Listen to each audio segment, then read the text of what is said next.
Olá, vamos para mais uma questão de Enem aqui. Essa é bem interessante, porque ela é bem intuitiva, não precisa fazendo muito cálculo, nem nada. Que é o seguinte, a gente tem um pneu do carro, e aí o pneu do carro tá lá, tá quente, tá correndo no asfalto. E aí depois de um tempo o carro para e o pneu começa a esfriar. E aí a pergunta é o seguinte, o que acontece nesse tempo aí com a temperatura e pressão desse pneu? Então vamos lá. São 3 propriedades principais de um gás que você tem que notar. Pressão, volume e temperatura, beleza? Nesse caso, o volume é constante, porque o tamanho do pneu é constante. O tamanho do pneu mesmo.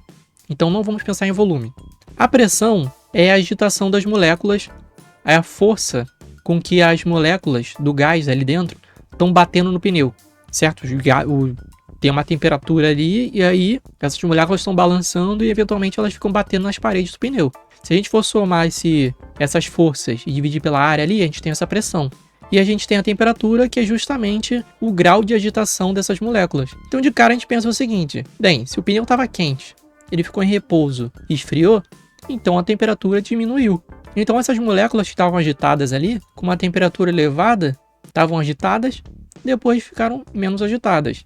Isso significa que tanto a temperatura diminuiu e a pressão também.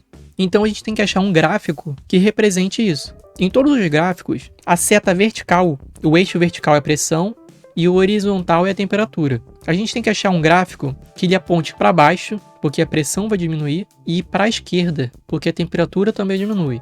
Então vamos lá. Na letra B, não é, porque a temperatura diminui, mas a pressão continua a mesma, então está errado. A letra C não é, porque aqui ó, você vê que a pressão aumenta, e não é isso que acontece com o pneu, tá errado. Na letra D, a pressão também aumenta, existe um aumento na pressão nesse gráfico, e também está incorreto. E temos a letra E e a letra A. Ambos, você vê uma diminuição da temperatura e também uma diminuição da pressão. O certo é a letra E, porque os dois processos eles acontecem ao mesmo tempo. Enquanto as moléculas elas estão ficando menos agitadas e essa temperatura vai diminuindo, a pressão também diminui. Então a gente vai ter um gráfico aqui ó, na diagonal, esquerda abaixo. Na letra A gente tem a diminuição da temperatura e depois a diminuição da pressão. Uma coisa acontecendo de cada vez, e por isso está incorreto, ok? Espero que tenha explicado detalhado cada ponto, mas ainda assim se sobrou qualquer duvidazinha, pode comentar que não tem problema. Ter dúvida é normal e a gente está aí para isso. Valeu!